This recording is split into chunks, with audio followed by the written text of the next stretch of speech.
Hey, thanks for tuning in to another episode of the Barefoot Deacon. I am still in the mountains of Colorado, spending some time in nature because that's what calms my soul. And I've been doing a lot of journaling since I've been here and thinking about a lot of things. And one of the things that I wanted to talk about today is back when I was doing youth ministry, one of my students gave me a sign that said, "There is no way to peace. Peace is the way." And when I first read that, I was thinking, I didn't really agree with the first line. There's no way to peace. There has to be a way to peace. There has to be a path.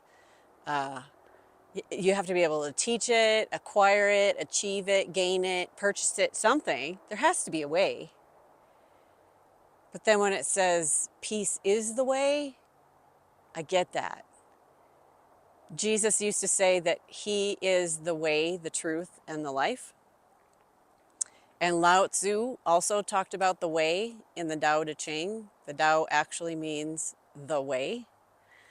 So I've been thinking a lot about this topic of peace. And when I went through my spiritual awakening a few years ago, I started to make my decisions based on what brings me peace. So if I was trying to decide between two or three things, I would choose the thing that would bring me the most peace. And one of the things that I have realized since I did that is that a lot of people live in a lot of chaos.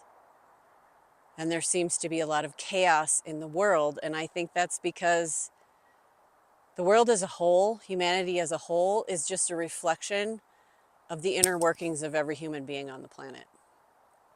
And so if the people are in chaos, if the people don't know peace, the world will never know peace. And some people are getting very nervous about the wars around the world and the potential for World War III. And they're wondering, what can we do? And my answer always goes back to our own inner world. So if your inner world is peaceful, you are contributing to peace in the world, because peace is like an energy field. Have you ever been around somebody whose energy is really calm and peaceful? It's like it's contagious. You like being around them because it makes you feel calm and peaceful. And so the more you can know peace, the more the world will know peace. It always starts with us. It always starts with our inner world. And that's what Jesus was trying to teach us, is that our inner world is what really matters. And I did acquire peace. I've also learned that it takes a lot of effort to maintain that peace, because a lot of people like to bring their chaos into my world.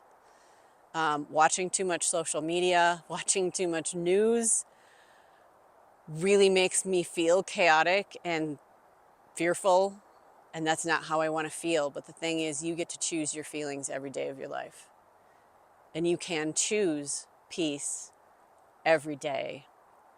The Tao Te Ching is actually a wonderful thing to read, to learn about the flow in the world, the way of peace, the way of the power and the subtle energy that God works in the world. I don't think God is dramatic. God is usually like subtle and quiet and still and peaceful. So I hope that you will find a way to maintain your peace. My way is to be out in nature and reflect on things and journal and just hear what's around me, particularly when I'm in nature. But you'll need to find what works for you. Sometimes it's just knowing Jesus. Sometimes it's just knowing the spiritual world. Sometimes it's just being immersed in the things that God created. But whatever you can do to find peace in your life will contribute to peace in the world. It's a ripple effect. It's like throwing a stone in a pond. The peace from you will ripple out to the rest of the world.